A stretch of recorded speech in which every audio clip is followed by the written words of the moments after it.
আমার ক্লাসরুমে তোমাদের স্বাগত। আমি সন্দীপ ব্যানার্জি। আমরা যেখানে ছিলাম, যে নিয়ে আমরা ক্লাস এখন চলছে, সেটা হচ্ছে আর্ক ওয়েল্ডিং মেশিন। তো আর্ক ওয়েল্ডিং মেশিনের আমরা এসি মেশিন পড়েছি, ডিসি পড়েছি। ডিসির মধ্যে আবার motor generator set, engine generator set আমরা বিস্তারিতভাবে আলোচনা করেছি। তো এরপর আমরা আলোচনা করেছিলাম ইনভার্টার ওয়েল্ডিং, এবং আজকে যে টপিক নিয়ে আমরা আলোচনা করব সেটা হচ্ছে advantage and disadvantage of AC and DC welding. আমরা যে এই এসি মেশিন দেখলাম, এসি মেশিনগুলো কি দেখেছিলাম? এসি ট্রান্সফরমার মেশিন দেখেছিলাম শুধু। ডিসির মধ্যে motor generator set, engine generator set দেখেছিলাম, রেকটিফায়ার সেট দেখেছিলাম, আর ইনভার্টারেও দেখেছি আমরা ডিসি আউটপুট। তো এই যে মেশিনগুলো আমরা পেয়েছিলাম সেগুলো সবই এসি এবং ডিসি ওয়েল্ডিং মেশিন। তাহলে এসি এবং ডিসি ওয়েল্ডিং মেশিনের আমরা এখন দেখে নেব যে এর সুবিধাগুলো কি কি আর অসুবিধাগুলোই বা কি কি। চলো শুরু করা যাক আজকের class, advantage and disadvantage of AC and DC welding machine.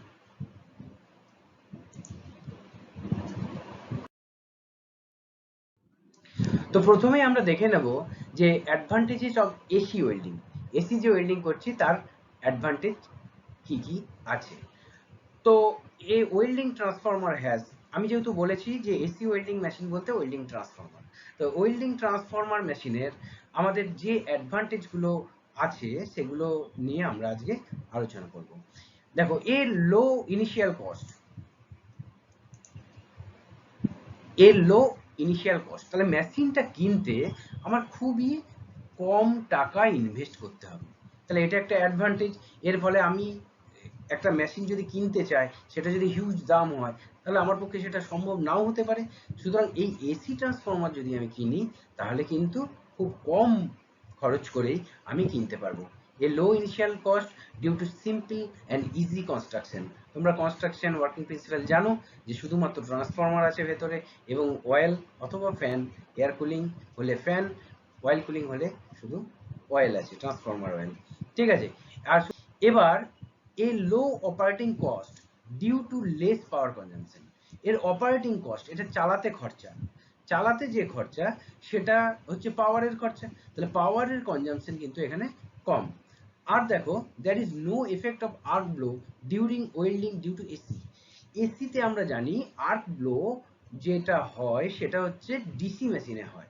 তার ফলে কি হয়, আর্ক যেটা তৈরি হয় সেটা নিজস্ব পথ থেকে বিচ্যুত হয়, ডিভিয়েটস ফ্রম ইটস পাথ। তো এই আর্ক ব্লোর যে সমস্যাটা, এই সমস্যাটা কিন্তু আমরা ডিসি ওয়েল্ডিং মেশিনেই পেয়ে থাকি, কিন্তু এসি ওয়েল্ডিং মেশিনে কখনোই কিন্তু আর্ক ব্লো আমরা পাবো না। তাহলে এটা একটা অ্যাডভান্টেজ। এবার দেখো, এর low maintenance cost due to the absence of rotating parts. DC মেশিনে মোটর জেনারেটর সেট এবং ইঞ্জিন জেনারেটর সেটের যে কনস্ট্রাকশন আমরা দেখেছিলাম, তো সেখানে আমরা দেখেছিলাম যে এখানে অনেক রোটেটিং পার্টস রয়েছে। তো রোটেটিং পার্টস যত থাকবে তত কি হবে না, মেনটেনেন্স কস্ট, মেনটেনেন্সের যে টাইমটা সেটা খুব কাছাকাছি করতে হয়। তো সেই কারণে মেনটেনেন্স কস্ট বেশি ছিল। কিন্তু এসিতে যেহেতু শুধু স্টেপ ডাউন ট্রান্সফরমার এবং সেখান থেকে আমরা আউটপুট নিচ্ছি, তো সেখানে এখানে মেনটেনেন্স কস্ট খুবই কম। এর হায়ার ওয়ার্কিং এফিসিয়েন্সি, প্রায় এই ট্রান্সফরমার মেশিনের, ওয়েল্ডিং ট্রান্সফরমার মেশিনে আমরা 60% হায়ার প্রায় ওয়ার্কিং এফিসিয়েন্সি পেয়ে যাচ্ছি। এবং নয়েজলেস অপারেশন, যখন ডিসি মেশিন চলবে তখন দেখবে যে কথা বললেও শোনা যাচ্ছে না, এত আওয়াজ। তো এখানে আমরা কিন্তু নয়েজলেস অপারেশন পাচ্ছি এসিতে। তাহলে এখন মনে হচ্ছে না যে এসি ওয়েল্ডিং মেশিনে কত সুবিধা রয়েছে, কিন্তু আমরা এর সাথে ডিসি মেশিনের, এই এসি মেশিনের অ্যাডভান্টেজ যেমন দেখলাম, সেরকম এসি মেশিনের ডিসঅ্যাডভান্টেজটাও দেখে নেব।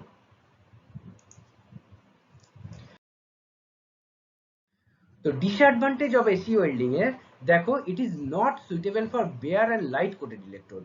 আমি যদি উন্মুক্ত ইলেকট্রোড, মানে যে ইলেকট্রোডের উপরে ফ্লাক্স লাগানো নেই, সেই ইলেকট্রোডকে ওয়েল্ডিং করতে চায়, তাহলে কিন্তু এসি মেশিনে কিন্তু সুইটেবল হবে না।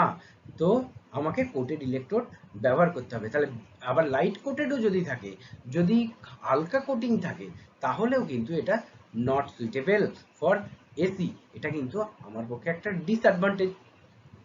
আর কি পাবো না, it has more possibility of electric shock because higher open circuit voltage. আমাদের যে ওপেন সার্কিট ভোল্টেজ, সেই ওপেন সার্কিট ভোল্টেজ কিন্তু এখানে বেশি।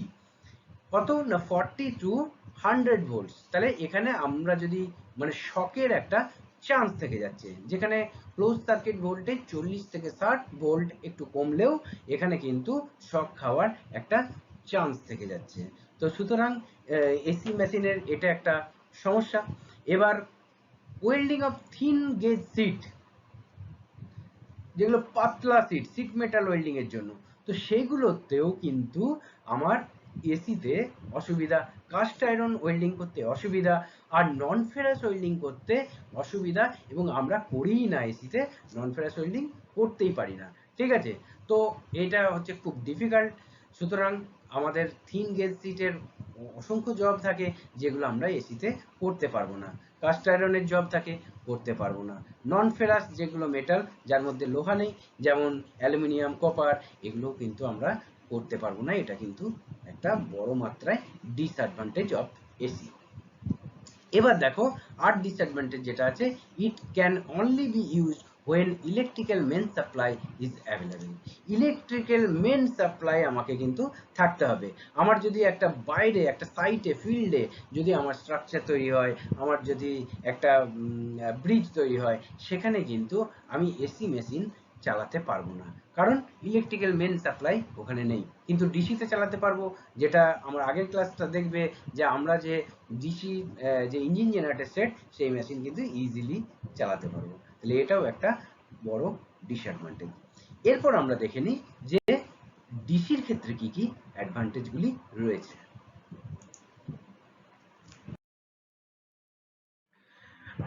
তো ডিসির ক্ষেত্রে যেটা প্রধান অ্যাডভান্টেজ, সেটা হচ্ছে হিট ডিস্ট্রিবিউশন।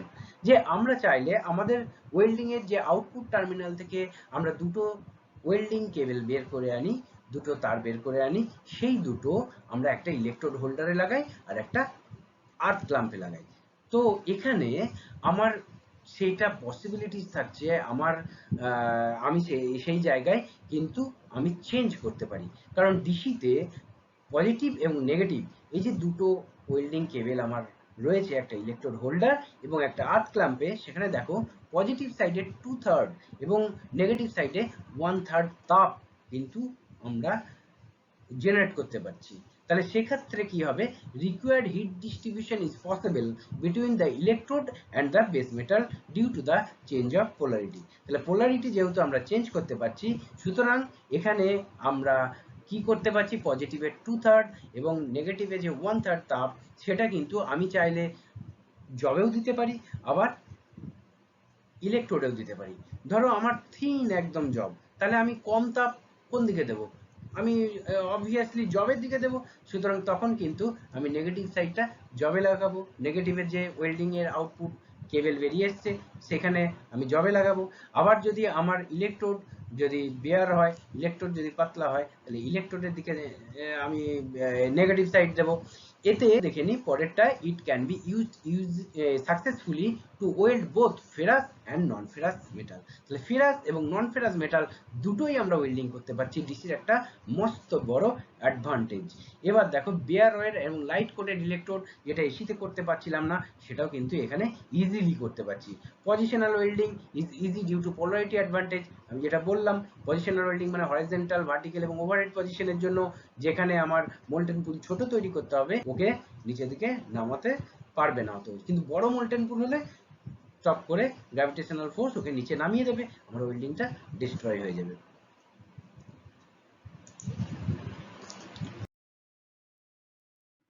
এছাড়া আরো দেখো, it can be run with the help of diesel and petrol engine where electrical main supply is not available.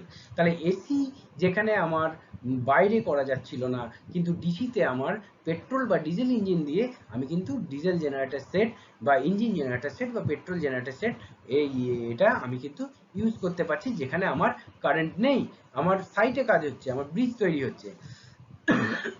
আচ্ছা, এবার দেখো যেটা এসিতে আমি করতে পারছিলাম না, thin sheet cast iron and non ferrous metal successfully due to polarity অ্যাডভান্টেজের জন্য এগুলো সাকসেসফুলি ওয়েল্ডিং করতে পারছি থিন শিট মেটালকে, কাস্ট আয়রনকে এবং নন ফেরাস মেটালগুলি, যেরকম অ্যালুমিনিয়াম, কপার এদেরকে। It has less possibility to electric shock. Electric shock কিন্তু এখানে কম, কারণ ওপেন সার্কিট ভোল্টেজটা দেখো এখানে কম, 40 থেকে 60 ভোল্ট, এবং এখানে দেখো সিসিবি আরো কম, 18 ভোল্ট থেকে 25 ভোল্ট। তো সেই কারণে ইলেকট্রিক শক খাওয়ার যে প্রবাবিলিটি সেটা কিন্তু এখানে অনেক কম। আর কি আছে, it is easy to strike and maintain a stable arc. ডিসিতে সবসময় একটা আমরা স্টেবল আর্ক করবো, মানে আর্কটা একদম স্টেবল থাকবে, যাতে করে আমাদের কি হবে, বিটটা খুব সুন্দর হবে। এবং remote control of current adjustment is possible. দেখো welding control unit is the ability to adjust welding setting midway, মাঝখানে ধরো আমার সেটিং দরকার, through welding without the need of return to the welding power supply. Welding power supply গিয়ে আমি আবার current setting করব, এর থেকে আমার যদি রিমোট কন্ট্রোলের মাধ্যমে আমি করতে পারি, সেই ফেসিলিটি কিন্তু আমি এখানে পাবো। কেন করতে হচ্ছে না, if welder decides the weld bead is running too hot, খুব হচ্ছে, তাহলে কমাতে হবে, তাহলে ওখান থেকে বসেই ও কমিয়ে দিতে পারছে, ওকে আর মেশিনে ফিরে গিয়ে ওখানে অ্যাডজাস্ট করতে হচ্ছে না। বা too cold or wire feeding এর সময় যদি ধরো ওয়্যার ফিডিং অফ হয়ে গেল, বা ওয়্যার ফিডিং একটু বাড়াতে হবে বা কমাতে হবে, তখন কিন্তু এই রিমোট কন্ট্রোল অ্যাডজাস্টমেন্টটা আমরা ডিসিতে পেয়ে যাচ্ছি। এটা একটা আমাদের কাছে একটা বড় পাওয়া, একটা বড় অ্যাডভান্টেজ।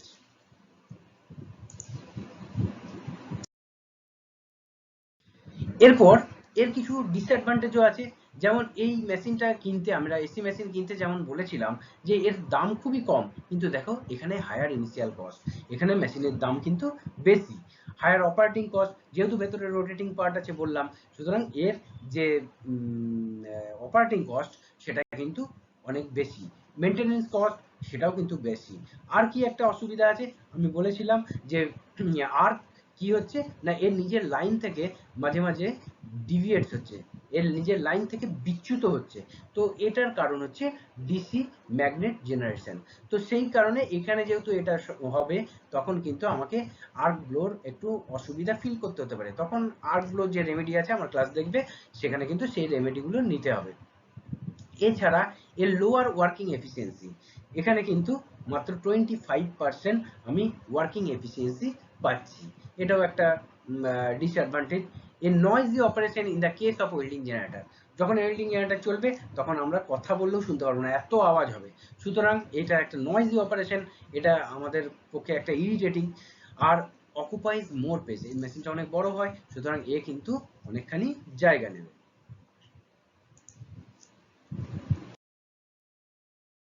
তো আজকের যে টোটাল ক্লাসটা আমরা দেখলাম, advantages and disadvantages of AC and DC welding, তার যে পয়েন্টসগুলো আমরা দেখলাম সেগুলো হচ্ছে অ্যাডভান্টেজ অফ এসি ওয়েল্ডিং বুঝলাম, disadvantage of AC welding, advantage of DC welding, disadvantage of DC welding. তো এতগুলো বিষয় আমরা বুঝলাম, আমরা মেশিন চ্যাপ্টারের একদম শেষ দিকে চলে এসেছি।